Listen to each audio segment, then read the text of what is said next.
No one believed him when he clicked buy. The screen showed a broken space station drifting near the edge of known space. No power rating, no crew listed, no warning signs, except one small line at the bottom. Sold as is, no refunds. The price was $1. Everyone did.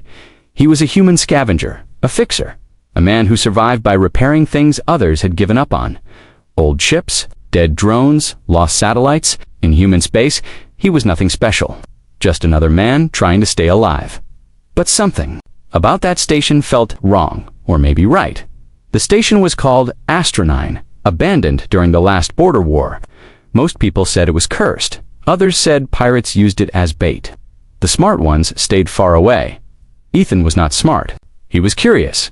3 days later, his small repair ship locked onto the station's outer dock. The metal was dark, scratched by time and laser fire. No lights, no signals. Just silence. "All right," Ethan muttered. "Let's see what $1 buys." The airlock opened. The inside smelled clean. That was the first strange thing. Abandoned stations always smelled bad burned wires, old blood, rot. Astronine smelled like fresh air and metal oil. The hallway lights flickered, then turned on by themselves. Ethan froze. That's not normal. His scanner showed low but stable power. Someone or something was keeping the station alive. He stepped forward, boots echoing in the wide hall. The walls were smooth, not human-made. The tech was mixed human frames, alien systems, things he could not name. Then he heard footsteps, soft, calm. Coming closer, Ethan reached for his shock pistol. "Hello," he called. "This station is legally owned by me." The footsteps stopped. Then a voice replied. "Owner detected." The voice was female, clear, not robotic, not human either. From the shadows, she stepped out tall, silver skin, long dark hair, floating like it had its own gravity. Her eyes glowed faint blue. She wore a fitted uniform with strange symbols across the chest. Behind her, more figures appeared. Another woman with green eyes and sharp ears. Another with dark wings folded tight behind her back. Another with skin like gold and calm, unreadable eyes. 6 of them in total, all alien, all beautiful, all armed. Ethan's brain stopped working. "You're the crew?" he asked. The silver-skinned woman tilted her head. "We are the guardians of Astronine." Ethan swallowed. The listing said no crew. That was incomplete, she said. One of the others stepped forward, her voice cold. "You should not be here, human." Ethan raised both hands slowly. "Look, I don't want trouble. I bought this place fair and square. $1. The women exchanged looks. $1. The winged one repeated. "Yes," Ethan said. "Worst deal of my life, probably." Silence. Then dash laughter. Soft at first. Then real laughter. The silver-skinned woman smiled. "It seems fate has a strange sense of humor." Ethan relaxed a little. "So, no killing. Not yet," the green-eyed one said. That did not help. The silver-skinned woman stepped closer. "I am Lyra. We were left here after the war. Ordered to guard the station and its core. No rescue came. No command returned." "How long?" Ethan asked. 8 human years." Ethan's eyes widened. "That's impossible." "Supplies we adapted," Lyra said. "But the station is failing. The core is dying." Ethan looked around. He saw it now. Cracks hidden behind clean panels. Old damage held together by temporary fixes. "You need a mechanic," he said. Quietly. "We need an owner," Lyra replied. "The station will not fully unlock without one." Ethan blinked. "Wait, you mean me?" "Yes," Lyra said. "Human law recognizes you. The station does too." The floor hummed under his feet. A deep voice echoed through the hall. "Owner verified. Command access granted." Lights flared to full power. Hidden doors opened. Systems woke up like a giant beast breathing again. The alien women stared at Ethan. The winged one spoke first. "The station accepts him." The gold-skinned woman bowed her head slightly. "Then we must accept him as well." Ethan felt very small. "So," he said slowly, "what exactly is this place?" Lyra's eyes darkened. "This is not just a station," she said. "It is a weapon, a prison, and a secret the galaxy tried to bury." Ethan's console suddenly lit up with warnings. Incoming signals, multiple factions detected, claim disputes, inbound. Lyra looked at him. They felt the station wake up. Ethan sighed. Of course they did. Outside, ships began to appear on the sensors. Pirate marks, military codes, alien clans that humans were not supposed to know existed. All coming for Astra-9. All coming for him, Ethan. Straightened his back and smiled, slow and dangerous. Well, he said, good thing I didn't buy something small. The station rumbled, like it was alive, and for the first time in years, Astra-9 had a human master. The first ship appeared like a shadow against the stars, then another, then 5 more. Ethan stood on the command deck, staring at the main screen as warning lights blinked red. He did not sit in the captain's chair. It did not feel earned yet. Those are not friendly ships, he said. Lyra stood beside him, calm but alert. Pirates, 3 clans, 2 mercenary groups, 1 unknown signal. Ethan rubbed his face. All that for a $1 station. The winged woman, Kara, folded her wings tighter. They sensed the core waking up. Astra-9 was asleep. Now it is loud. A low hum filled the room, deep and powerful, like a giant heart beating again. I don't even know how to fire this thing, Ethan said. You do not need to, Lyra replied. The station will respond to intent. It reads the owner, Ethan. Stared at her. That's not comforting. The console flashed. Incoming transmission. Open KHNO before. Ethan could answer. The screen changed. A scarred alien male appeared, his face marked with metal plates. His yellow eyes burned with greed.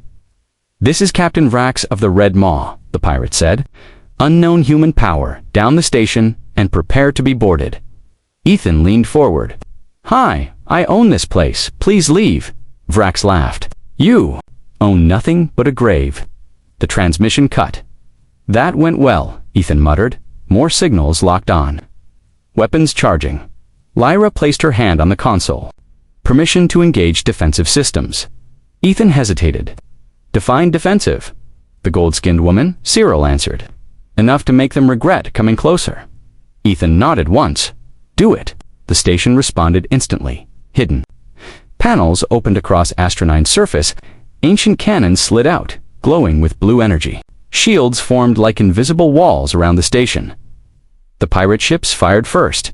Lasers slammed into the shields and vanished. The attackers froze. Then Astra-9 fired back. Not loud, not wild. Precise. One pirate ship lost its engines. Another spun out of control. A third vanished in a silent flash of light. Ethan stared. That was beautiful. Kara smiled. The station likes you. But the fight was not over. The unknown signal moved closer. Its ship was black, smooth, and far more advanced than the others. No weapons visible, no markings. Lyra stiffened. That is not a pirate.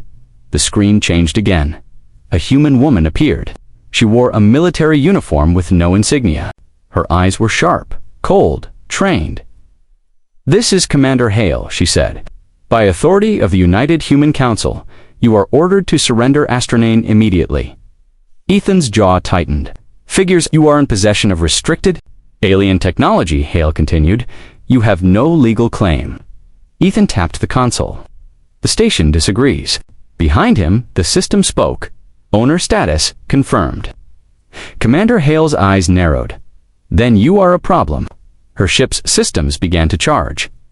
Lyra leaned closer to Ethan. Human military ships adapt quickly. This fight will be costly. Ethan thought fast. He was not a soldier. He was a mechanic. What if we don't fight? He asked. Sarah turned to him. Explain. Ethan smiled slightly. We scare them. He placed both hands on the console station. He said, show them what you really are. For a moment, nothing happened. Then space around Astra-9 bent. A massive structure unfolded from the station's core rings, spires, and symbols older than human history. Energy rippled like a storm held in place.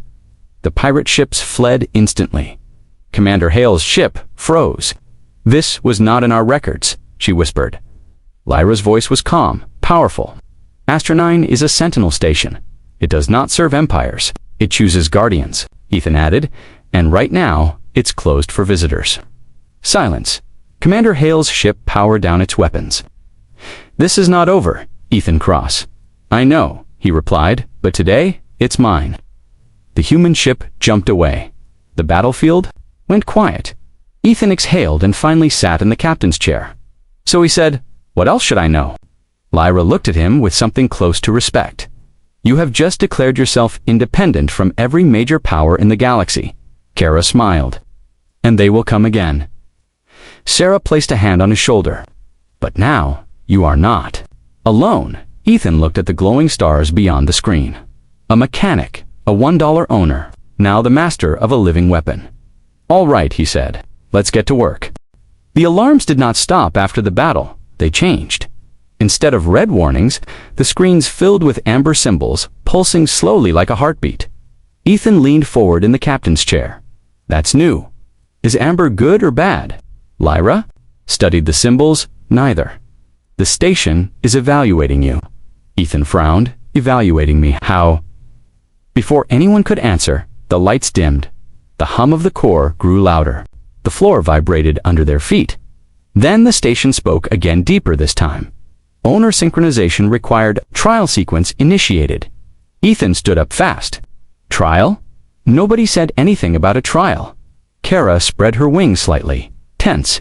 Sentinel Stations test their masters. Many fail. "That's comforting," Ethan muttered. The command deck vanished. Not physically, but visually. The walls dissolved into light. And suddenly Ethan was standing somewhere else. A narrow corridor, broken pipes, steam hissing from cracks. He knew. "This place, this is my old shipyard," he whispered. Lyra and the others were gone. "Hey, Lyra," he called. No answer. A voice echoed from everywhere and nowhere. A guardian must protect. The corridor shook. A fire broke out ahead. Ethan saw figures trapped behind a sealed door, workers, coughing, pounding on the metal. He ran forward without thinking. The door controls were damaged. Power flickered. Come on," he said, tearing open a panel. His hands moved fast, memory guiding him. He rerouted power, bypassed the lock. The door slid open. The people ran free. The fire vanished. The station spoke. Again, a guardian must repair. The scene changed. Now Ethan stood in open space, floating beside a massive structure, Astronaut itself, cracked and broken. Power leaked out like blood. He saw the damage clearly. Wrong connections. Old alien tech forced into human systems. "This is terrible work," he said. Tools appeared in his hands. Ethan got to work. He did not rush. He did not panic. He stabilized the flow, balanced the energy, replaced shortcuts with real fixes. The station grew brighter. A guardian must choose. The final vision hit harder. Ethan stood on the command deck again, but this time, Lyra and the others were on their knees. Armed soldiers surrounded them. Human and alien alike. Commander Hale stood in front of him. "This ends now," she said. "Hand them over. We will let you live." Lyra looked up at him. Her eyes held no fear, only trust. "They will dissect us," Kara whispered. "Use the station for war." Ethan's heart pounded. The station's voice whispered inside his mind. "Choose." Ethan took a slow breath. He looked at Hale. "No." Her eyes hardened. "Then you die with them." "So be it," Ethan said. He stepped in front of the women. The soldiers raised their weapons. The vision shattered. Ethan slammed back into the real command deck, gasping. Lyra caught him before he fell. "It is done," she said softly. The station's voice filled the room. No longer cold. Owner accepted. Guardian status confirmed. New systems unlocked across the displays. Maps, hidden weapons, locked knowledge. Ethan wiped sweat from his face. "Next time warn me." Kara laughed lightly. "You passed. That is rare." Sira smiled. The station chose well. But celebration did not last. A new alert appeared. Deep space scan. That signal, it is ancient. The screen showed a massive object moving between stars. Not a ship, a fleet. Black, silent, endless. Endless dot. Ethan leaned back in his chair. "Let me guess," he said. "They want the station too." Lyra nodded. "They built it." Ethan smiled slowly. "Then they're about to meet its new owner." The ancient fleet did not rush. It drifted through space like a dark tide, slow and patient, as if time meant nothing to it.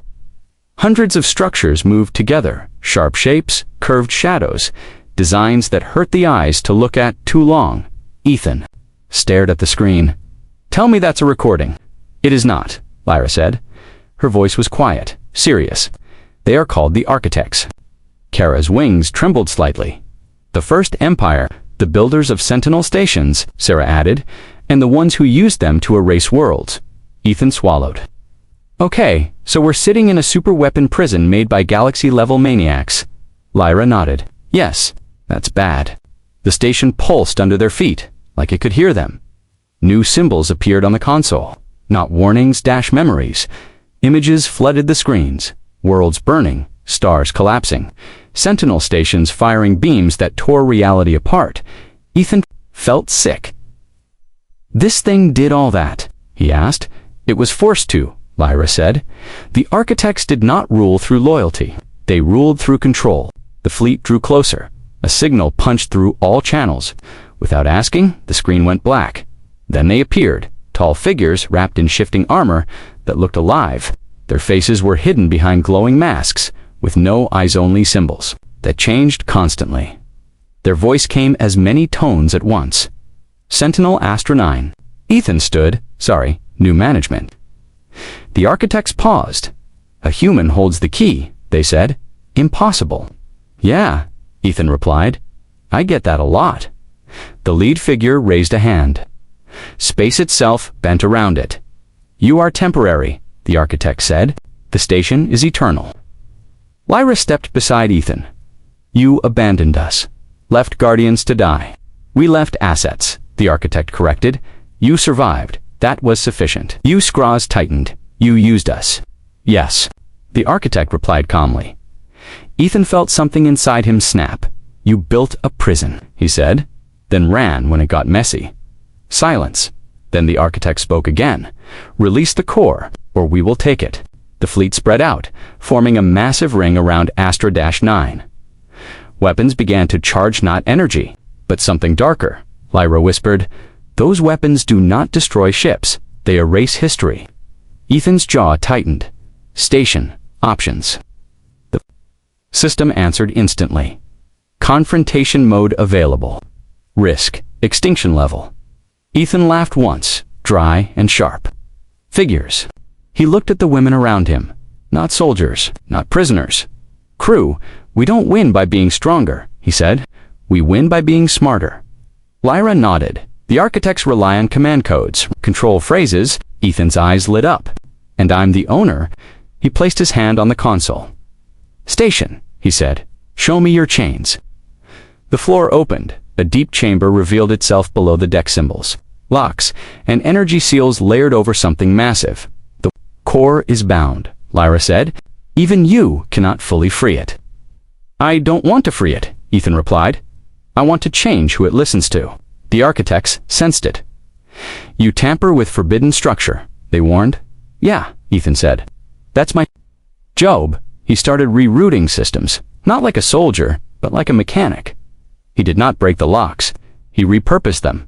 Control paths changed. Command loops bent. The station trembled not in pain, but in relief. Primary authority shifting. The Architects reacted instantly. Their fleet fired. Space screamed. Astra 9's shields cracked. Energy spilled. Kara was thrown off her feet. Ethan Lyra shouted, I'm almost there, he yelled, fingers flying. The station spoke louder. Than ever, new directive accepted. Protect Guardians. A wave of light exploded outward, not destruction, but denial. The Architect weapons failed.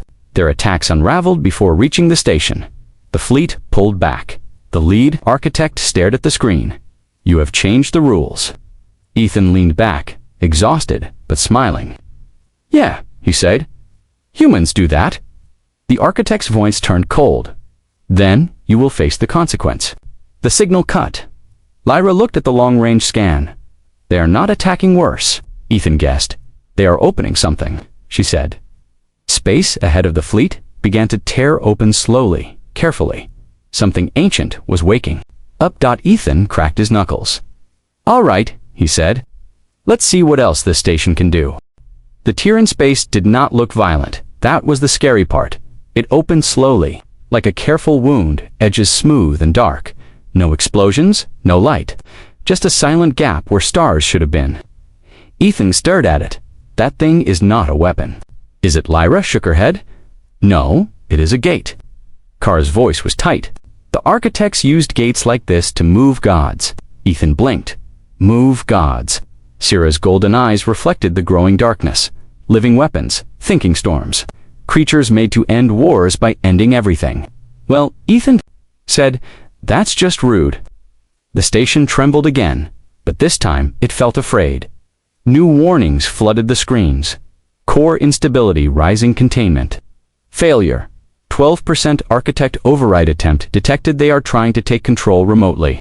Lyra said, if they succeed, they turn this place back into a leash. Ethan finished. He took a deep breath, then we cut the leash. Cyril looked at him sharply. The final locks are not technical. Of course they aren't, Ethan muttered. Lyra stepped closer. The last seal is biological. The station was designed to answer only to its makers. Or something stronger, Ethan frowned. Stronger how? Lyra met his eyes. A species that can resist control, that can choose defiance over survival. Silence filled the room. Slowly turned to him. Humans. Ethan let out a short laugh. We do have a talent for bad decisions. The gate expanded. Something moved inside it. Not fully visible, just the feeling of being watched by something that did not care about distance or time. Ethan felt pressure in his chest. His hands shook. The station spoke again, strained, double quotes core. Request, biological link. Lyra grabbed his arm. If you link fully, the architects will feel you. You may not survive. Ethan looked at the crew. At the station? At the gate? Yeah, he said. Sounds about right. He placed his hand on the core interface. Pain exploded through his body. Not fire, not electricity. Memory. He felt the stations. Past every order, it was forced to obey. Every world it hurt. Every guardian it lost. Guilt layered on guilt. Ethan screamed, but he did not pull away. I know, he whispered. I know you didn't choose this. The station responded, not in words, but emotion, relief, rage, hope. The link locked. Biological authority accepted, architect override denied. The gate reacted.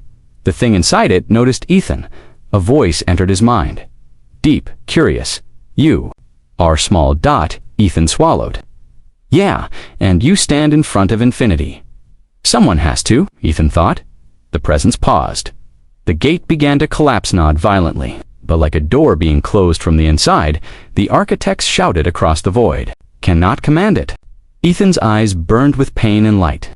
I'm not commanding it. He clenched his fist. I'm telling it no. The gate snapped shut, space healed. The ancient fleet recoiled as if burned. Astra-9 surged with new power, not destructive. But Ethan collapsed to his knees. Lyra caught him, holding him upright. It is over, she whispered. Ethan laughed weakly. Please tell me that was the worst part. Syrah looked at the sensors. The architects are retreating. Kara smiled, sharp and proud. They are afraid. Ethan closed his eyes.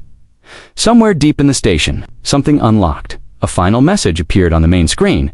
True function revealed. Sentinel Stations are not weapons. They are guardians against what comes next. Lyra stared at the words. Then this war was only the beginning. Ethan opened his eyes and smiled tiredly. Good, he said. I was getting bored. The silence after the architects fled felt wrong. No alarms, no warnings, no distant fleets, just the low, steady pulse of Astra-9. Calm, for the first time since Ethan arrived, Ethan lay on the deck, staring at the ceiling. His body felt heavy, like gravity had doubled. Lyra knelt beside him. You should not have survived the link. Ethan smiled weakly. Yeah, people say that a lot. But when he tried to stand, his legs failed him. Pain shot through his chest, not sharp deep, and burning. Syrah's expression changed. Your life signs are unstable. What does that mean in simple English? Ethan asked. It means, Kara said quietly, the station took more than permission. The truth hit him slowly. The link, the core, did not just connect to him, it anchored to him. Ethan looked at his shaking hands. Faint lines of light ran under his skin, like veins made of stars. So I'm part station now, he said. Lyra nodded. a bridge. If you die suddenly, the core could collapse. Ethan laughed once. No pressure. The station spoke softly, almost gently. Owner condition, critical, initiating stabilization. Energy flowed into him. The pain eased but did not vanish.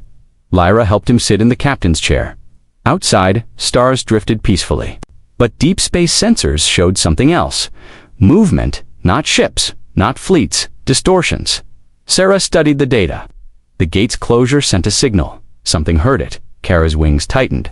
The things the Sentinels were built to stop. Ethan sighed. So, worse than the architects.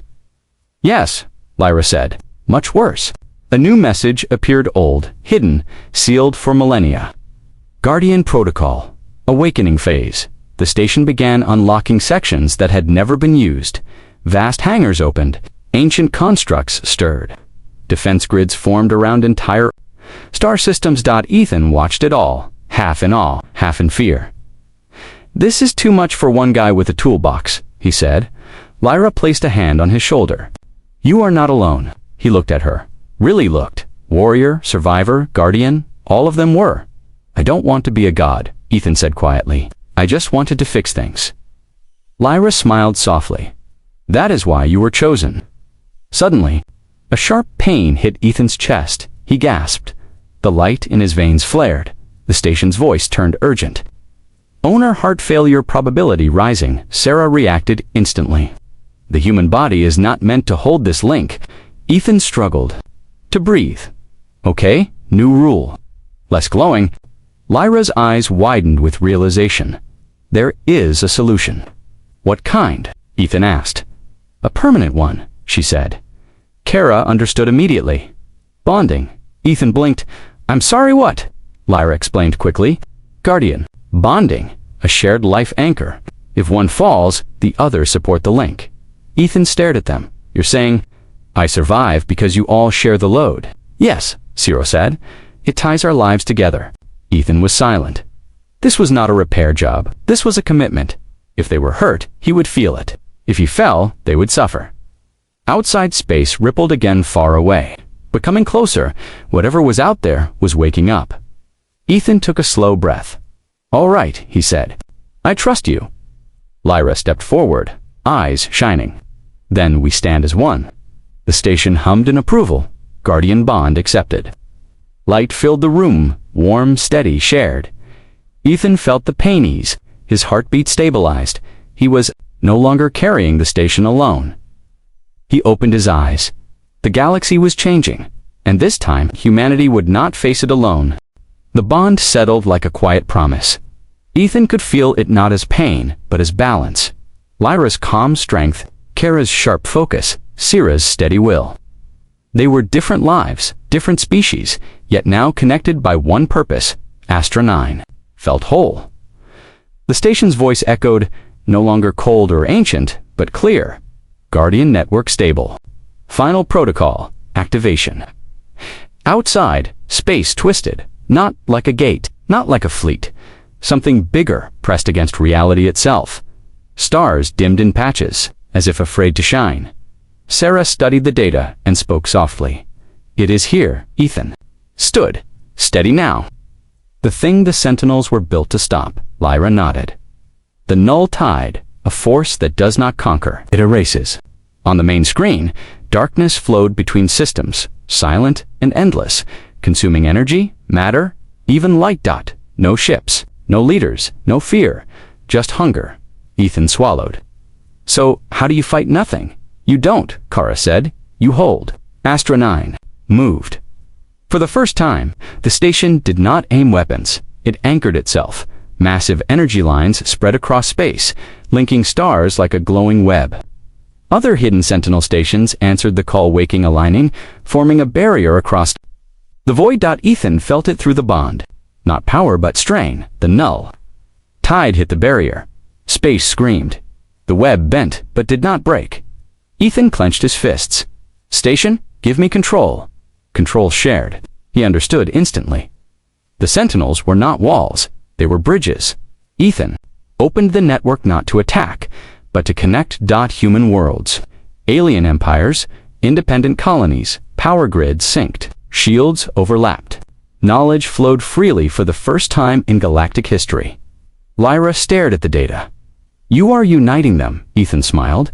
"No, I'm letting them choose." The null tide pushed harder. Ethan felt the strain in his chest, but the bond held. Now, he shouted "Dot" across the galaxy. Billions felt it a chance to stand together or vanish alone. They chose together. The network flared with shared strength. The null tide slowed, then stopped, then dash, faded, not destroyed, denied. Silence returned to the stars. Slowly, the web dimmed. The Sentinel Stations powered down, returning to watchful sleep. Astra 9 remained. Ethan collapsed into the captain's chair, breathing hard. Lyra knelt before him not as a servant, but as an equal. The architects failed. The galaxy endured. Kara grinned. And all because a human spent $1. Sarah placed a hand over her heart. "You did not rule. You protected." Ethan laughed softly. "Guess I fixed the right thing." A final message appeared on the screen. Days later, signals arrived, not threats, but requests, alliances, trade. Hope.Astra 29 became a neutral ground, a place where no empire ruled. At the center of it all sat a human mechanic, not a king, not a god, just a man who refused to walk away. Looked out at the stars, the bond warm and steady. $1, he said quietly. "Best deal of my life." The station hummed in agreement.